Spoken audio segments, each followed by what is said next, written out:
From its beginnings, NAMI has had a very close relationship with psychiatry. We psychologists were thrilled then in the fall of 2012 when NAMI gave us a speaking slot at the NAMI State Convention.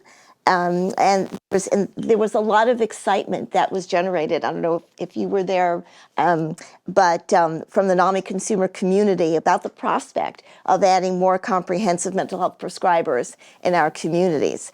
Although NAMI could not support us during our lobbying efforts for all kinds of reasons in our state legislature, as soon as our bill was signed into law on June 25th of 2014, I made sure to call Laura Thomas, who was then the executive director of NAMI, Illinois State NAMI, and then I began to partner with her on various NAMI initiatives. So I've been involved with NAMI Illinois ever since, and just this past fall, I was so honored to be elected to the NAMI State Board of Directors, and I'm so very proud of Prescribing Psychologists' relationship with NAMI Illinois. And tonight, we are very privileged to have with us the current executive director of Illinois State NAMI, Andy Wade.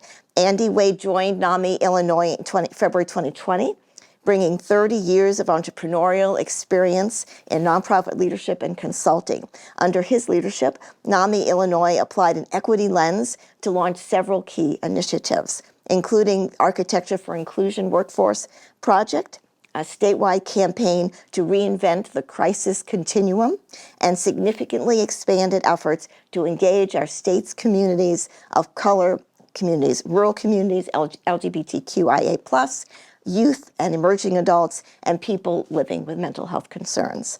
Andy has founded and led 2 organizations and served in leadership or consulting roles for many of our state's most respected agencies.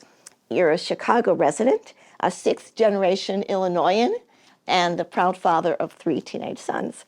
It's a great privilege now for me to present to all of you Andy Wade, who will talk about the important work of NAMI Illinois and the key role that prescribing psychologists can play with our many constituents around the state. Well, thanks for having me, Beth. I'm really pleased to be here. Actually, right before I started, I came here. Our board president took me and was saying, these are people you need to know. And I just learned a lot that night. So then I started part-time with this very small NAMI organization at that point. NAMI did not do well in the state budget impasse and was essentially defunded. So it's almost like a startup. But there's a pretty rich history. And some of the board members who brought me here, I mean, they really saved this organization during the times of challenge. So I came in thinking that we were going to just stabilize the organization and help find a younger executive director, and then COVID came. So I was working it as a side job and ended up deciding to stay, and it's been fun.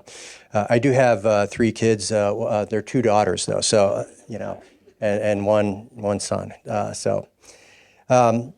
Anyway, NAMI Illinois is the statewide organization of the National Alliance on Mental Illness, and that's the nation's largest grassroots network of people working on behalf of and with and for people who live with mental health conditions. I think of NAMI as the public in the public conversation about, I was about to say school reform, that's what I used to do, about mental health. What I really love about NAMI is that the programs are delivered by people who have lived through the experiences that they're talking about. It's the level of trust and authenticity and connection that comes with that relatability, that's half the battle. What I also love about NAMI is the deep commitment to training. The NAMI programs are delivered free of charge by people with lived experience, but they go through pretty rigorous training. Many of the programs are evidence-based, others don't quite meet that threshold, but they're strong programs. NAMI people also know what they're not. They're not clinicians, and we're not clinicians, and we make it very clear. But we're part of the continuum of the mental health landscape, and especially now with this surge in demand that's not going to stop anytime soon, NAMI programs are more in demand than ever. What I don't like about NAMI is that there isn't enough of it. We have 19 affiliates that operate pretty much independently or autonomously, and but if you were to look at our map on our website, you would see there's whole areas of the state we're just not serving right now. Or that we used to serve and don't serve anymore. If you were to look a little closer, you would see that in areas that we do provide service, it's not spread very evenly. So you will have a all-volunteer affiliate in Chicago South Suburbs is a good example that is probably serving a catchment area approaching 1 million people. And they actually do a wonderful job providing our signature programs, but they struggle, and people in that neighborhood deserve more. So we really, when I came in, one of the things I saw, we're rebuilding the movement, we have to focus on where need is.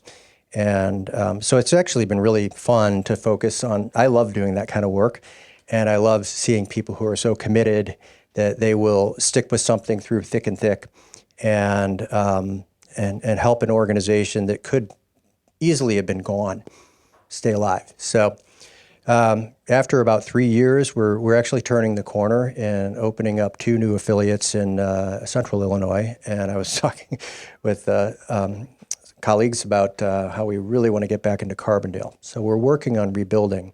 Equity has been a wonderful lens for us, not just because it's the right thing to do, it's actually very pragmatic. And you can't serve all of Illinois with only some of our people. And I think that that's a similar mission. You can't serve, right now, especially in rural Illinois and communities of color, there just aren't enough psychiatric resources, period. And, without that, everything else doesn't happen. So what I really like about the relationship and just being a part of this is that I think there's a common commitment to principles of, access, equity, and excellence, and they're connected. And so we're looking forward to supporting you in the advocacy arena, but we're also looking forward to, we do a lot of mental health pipeline workforce at the other end, and getting a lot more people in so that we can get them in a university and walk them up, and someday they'll be sitting here telling me about things I really don't understand. But anyway, thank you for having us.